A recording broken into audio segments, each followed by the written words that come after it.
Research shows that the average manager spends up to 80% of his or her time communicating with other people. Research also shows, however, that one of the most common reasons for managerial failure is poor communication. Clearly, something is very wrong with this picture. In this session, Nido Kubain shares how leaders can take their communication to a higher level. Nido Kubain has served as chairman of 4 different companies in diverse fields and is president of a major university.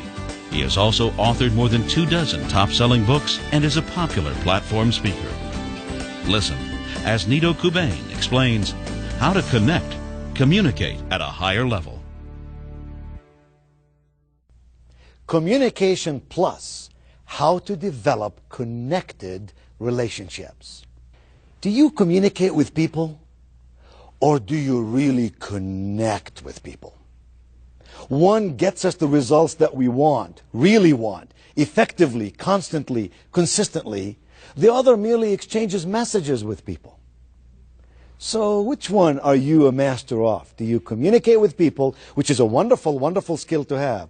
Or do you really connect with people, which is a magnificent behavioral skill that leads to extraordinary leadership capacity? You see, connecting is understanding someone so well, understanding the words and the meanings and the feelings that they have. It's almost knowing what their fears are, what their wishes are, what their aspirations are, what their needs are. That's why we call it connecting. Connecting is more than just exchanging words. It's about connecting with messages, the real meaning of the messages. Now, communicating is the art of speaking and listening and observing and writing. We say if you know how to speak, if you know how to listen, if you know how to observe, and you know how to write, then you are an effective communicator. That does not necessarily make you an effective connector with other human beings. So let's evaluate what I just said.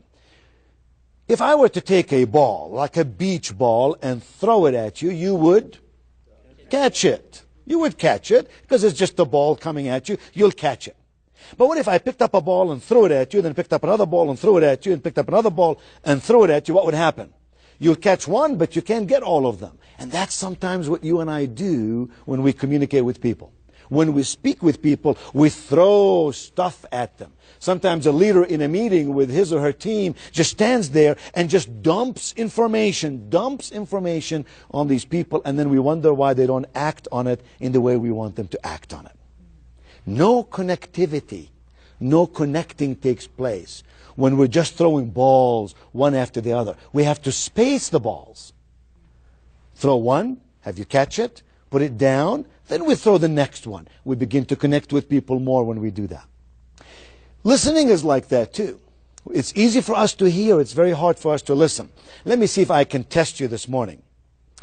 Imagine for a moment that you are a bus driver. Listen carefully now. It is your mission to drive your bus. Listen. Due north, 4.4 kilometers. Due south, 3.3 kilometers. Due east, 2.2 kilometers. And due west, 1.1 kilometer. Question for you. How old is the bus driver? If you know the answer, raise your right hand. Well, I have 3 or 4. That's not bad. For the rest of you, let me repeat the question again. Here's what I said. Imagine for a moment that you are a bus driver. And I said, it's your mission to drive whose bus? Your bus. And everything I said after that was useless, meaningless information. How many of you now know how old the bus driver is? Sure. Because when we listen, we grasp the information and we can respond to it. Observing is the third of those basic skills, if you will, of communicating. Observing. Let me see if I can test you again. Would you free your right hand for just a moment? Take your right hand in front of you like this. Index finger and a thumb. Make me an O, like Campbell alphabet soup O. Do exactly as I say. Do as quickly as I say. Do it. Please bring your hand very quickly to your head. Great. To your chest. Marvelous. To your back. Fantastic. To your right leg. Terrific. To your chin. Freeze. Do not move. Freeze. Freeze. What did I say? Chin, chin, chin, chin, chin, chin. Right? I had a person the other day in my audience, and I said to them, I said to your chin, and this happened to be a lady, she had her hand right here. I said, ma'am, I said to your chin. She said, I had a facelift. This is my chin. So we say speaking, listening, observing, and the last one is writing. I wonder if you can write the statement for me on the piece of paper in front of you. And the statement is, woman without her man is nothing. Now don't react just yet. Listen to my instructions. You have 2 commas and 1 full stop. Would you please punctuate the statement for me using 2 commas and 1 full stop? Woman without her man is nothing. All right, let me guess. Some of you wrote down, woman, comma, without her man, comma, is nothing, period. Honestly, how many of you did it that way? Yes, that would be normal. And in this context, it means woman is nothing unless she has a man. But some of you, I'll bet, wrote down woman, comma, without her, comma, man is nothing. Anyone? Good for you. Here's my point. This statement means 2 different things. The meaning changes 100% based on what? 1 tiny little comma. Moved 1 word up. So the power lies in your hand to speak, listen, observe, or write effectively. But today we're not just talking about that. We're saying that connecting is the skill of using speaking and listening and observing and writing. Connecting is taking those basic skills of communicating a step beyond. It's intended to really understand why people say what they say and why people do what they do. Now, traits of managers and leaders who really connect effectively are many. Let me just share with you today a few of them. Number 1, they are open. If you want to connect with people, you must be open. You must be open-minded. You must give people the privilege and the right to express themselves. Number 2, they are sincere. They have authenticity more than they have charisma. They're honest, thoughtful, trustworthy people. Number 3, they are direct. They tell you what they're thinking and they accept from you what you're thinking. Number 4, they are respectful. They accept what you say and they regard it to be the truth as you understand it. And number 5, they are interested. They're interested in building teams. They're interested in making good things come to be. The skills of managers, not just the traits, but the skills of managers and leaders who really know how to connect effectively are these. Number 1, they organize their thoughts before they speak. They think first, they speak second. Do you know that often when I'm making a telephone call, I will not even make the call until I take a pad and a pen and I write down on it some of the important points I want to get across to the person I'm calling. And I find when I do that, I organize my thoughts, I understand what their needs and their wishes and their frame of reference is, and I connect with them at a much better level. I ask myself this question: what message do I really want to send? What is that message that I want to send? I ask myself this question: how do I want people to feel when they hear this message? How do I want them to feel? And then the most important one of all, what do I want them to do? What do I want them to do? What message do I want to get across? How must they feel so they will do what I want them to do? In other words, think with the end in mind. Think about the action you want people to perform, if you will, and design what you say in a way that you can really connect with them. Number 2, extraordinary leaders who know how to connect seek to understand the purpose of the other person's communication. When somebody else is communicating with you, ask yourself these questions. What is the purpose of their communication?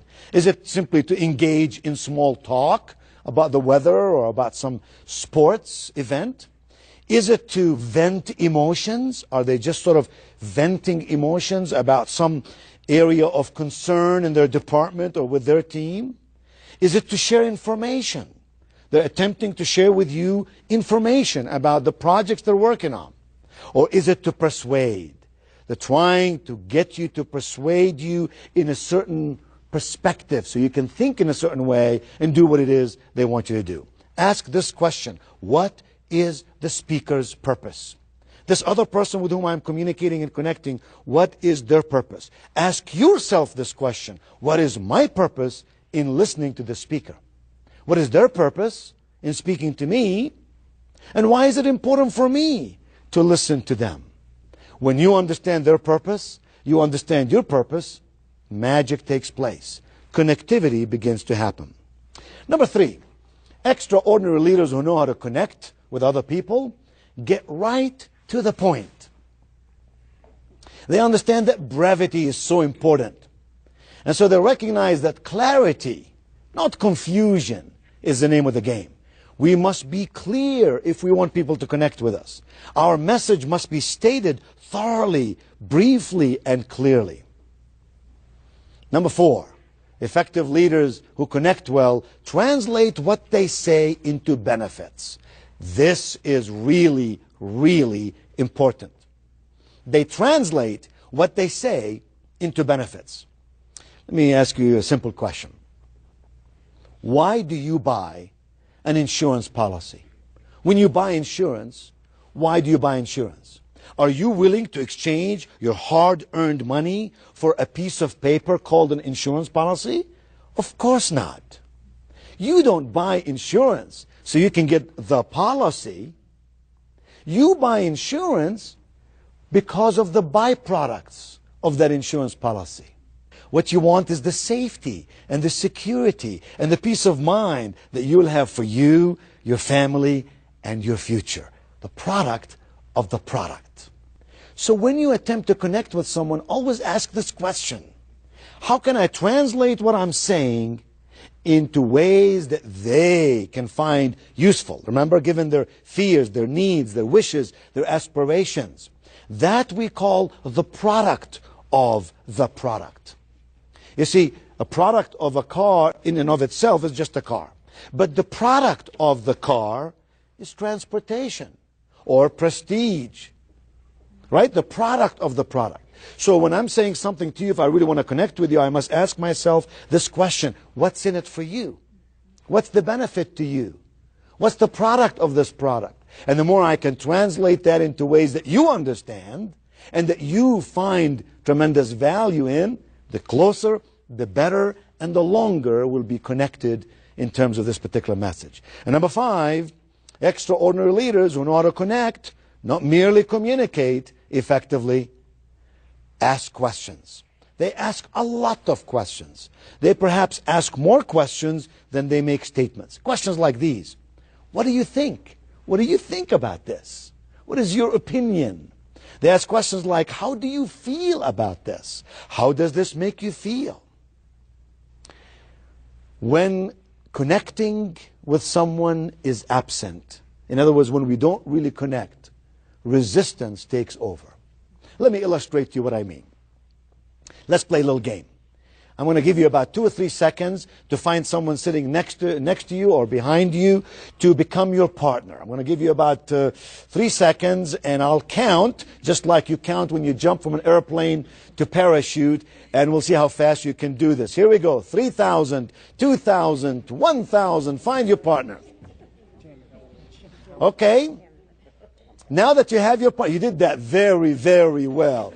Now that you have your partner, I'm going to give you 3 seconds to decide in this dyad, in this group of 2, who's going to be number 1 and who's going to be number 2. And I'm counting 3,000.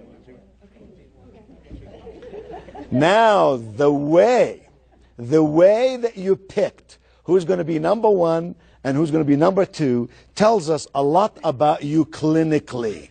Listen to it to ask what is of your strength, number 1. Go for it. Go for it. Come on. Number 1. Come on. Let me see. Go for it. Excellent. Excellent. Okay, hands down. Look back at me. Some of you have some real vented anger. Wow. Okay. Now, let me just ask you a couple of simple questions. Number 1. Did I give you instructions as to what to do? Yes or yes? Yes. I make my questions very easy. The answer is yes. Number 2, did I give you instructions as to what to do in response to number one? No or no? No. What did you do, number two? You resisted. Did I tell you to resist? No. Why did you resist? Anyone tell me, why did you resist? That's what's expected. Natural behavior. Yeah. It's natural behavior. Oh, no. It's not really natural behavior, is it? Natural behavior, let me give you an example. You come in your kitchen, someone left the stove on, you don't know it's on, you put your hand on the stove by mistake, it's hot. What do? Do you remove your hand or do you amputate your arm? The answer is obvious, you remove your hand. Why? It's reflex. It's natural behavior. But resistance is not necessarily natural behavior. There are people in our world who do not resist, who simply let go, let be. Now, in the context of business, when someone makes a statement about something, we have a choice to accept it, to listen to it, to ask what is the purpose of the speaker, what is my purpose in listening, or to say, this does not add up with what I believe, and therefore, I'm going to resist it. Now, what happened when you resisted? Number two, were you number two? Yes. Okay, and you resisted number one, right? Yes. And when you resisted number one, what did you find number one doing? Push harder. Push harder. Now, you pushed back, you resisted to keep the other person from pushing you over. But what did that make the other person go? I now will make sure you die. Right? So the very thing, the very behavior you did not want was actually inviting more of the same behavior. And when she said, I'm going to push harder, what did that make you do? Push harder. So you push harder, she pushes harder, you push harder, and where will this end? Anyone? Badly. Badly, yes. Where will this end? Well, when somebody what? Somebody wins and somebody loses. Question for all of us. Can you and I possibly connect with people when one wins and one loses? Who would want to connect with us if that means in the process they're going to lose? See, here's my view. In any connecting relationship, we can only have win-win relationship. Win-lose means lose-lose. Lose-win means lose-lose. The only real relationship for connecting is win-win. So when you resisted, you invited more of the same, and the only way this exercise would come to an end is when someone loses, not the desired outcome in either communicating or in connecting. So the whole notion here is, it's difficult to connect when we resist. It's difficult to connect when we don't understand. It's difficult to connect when we don't build a bridge of understanding from where the other person is to where we are. Our tendency is to want to build a bridge of understanding from where we are to where they are. You know what I believe? I believe that our responsibility as leaders, as managers of other human beings, is to always, always listen more. To always, always care more. To always, always commit ourselves to greater capacity of connecting. That's why they call us leaders. Now, to connect, therefore, is to follow what I call the law of identification. And the law of identification basically says, when something becomes personal, it then becomes important. So if you want me to pay attention to what you're telling me, you must make what you're saying personal to me. If you talk about, for example, my family, my life, my health, my financial condition, all personal issues to me, I pay attention to you.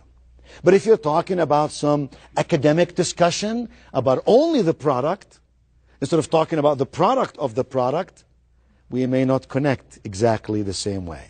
Remember this, facts tell, but emotions sell.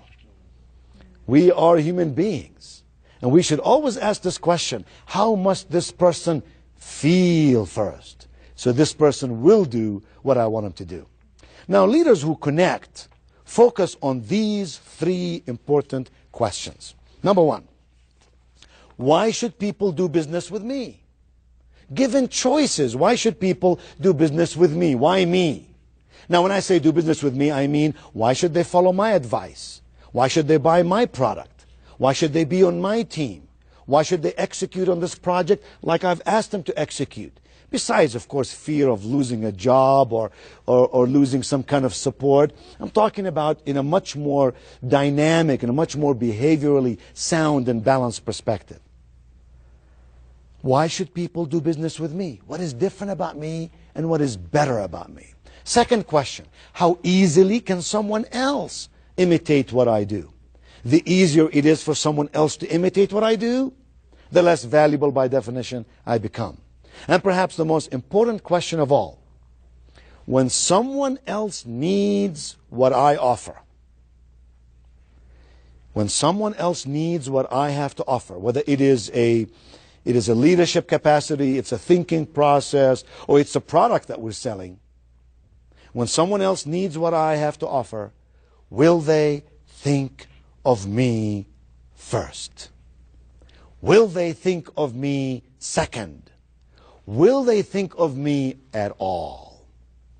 How sad it would be if you and I were experts at what we do, but no one in our organization acknowledges that.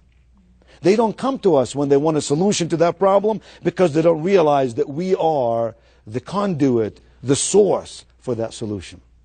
So connecting means making sure other people understand what we offer. It's understanding someone so well that we know the words, yes, but also the meanings and the feelings behind the words. Understanding their fears and their wishes and their needs and their aspirations. Connecting with people means we know why people say what they say. And more importantly, as leaders, we know why people do what they do. So do not settle for communicating effectively, as important as that skill is. Choose today, begin today to commit, to connect with people, and look and assess the dramatic results, powerful, positive results that you will be able to get.